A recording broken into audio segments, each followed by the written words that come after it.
Hey there!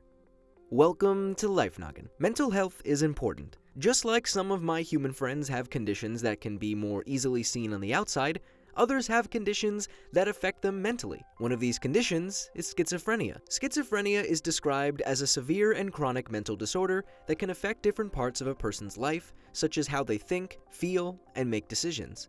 Often showing up in their late teens or 20s, individuals with schizophrenia often have a different interpretation of what they believe to be reality. Compared to other mental disorders, it's not very common, but it can be a pretty severe disorder. According to the National Institute of Mental Health, the main symptoms of schizophrenia fall under one of three categories: positive symptoms, negative symptoms, and cognitive symptoms. Positive symptoms include psychotic behaviors not generally seen in people without schizophrenia, such as hallucinations, delusions, and agitated body movements.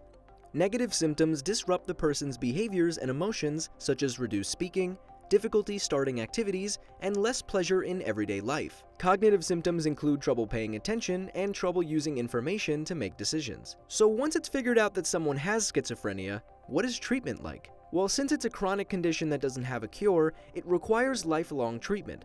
Common treatments include antipsychotic medications and psychotherapy. Antipsychotic medications are typically a daily pill or liquid, but can sometimes be injections given once or twice a month. Psychotherapy is usually a step taken after a patient is put on an effective medication system, and teaches people coping skills to help address whatever challenges they still face with schizophrenia. And even better treatments might be on the horizon. According to a recent press release, scientists have unraveled the molecular structure of risperidone, an often prescribed antipsychotic, docked in its D2 dopamine receptor. It's allowed scientists to have the chance at understanding how some antipsychotic drugs bind to their primary molecular target in the human brain. Their discovery might just pave the way for a new generation of antipsychotic drugs that can better treat mental illnesses like schizophrenia, with the hope of more desirable outcomes and fewer side effects. Currently, common side effects and risks associated with antipsychotics include things like weight gain and movement disorders. So reducing or getting rid of the chance for these could be great for the treatment process. Going back to our friends at the National Institute of Mental Health,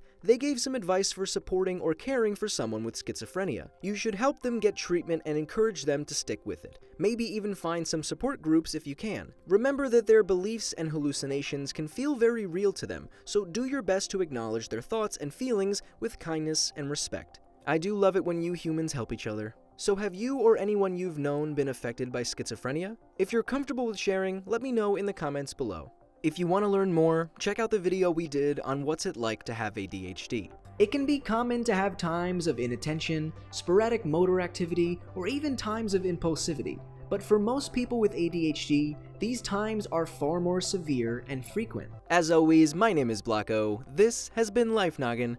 Don't forget to keep on thinking.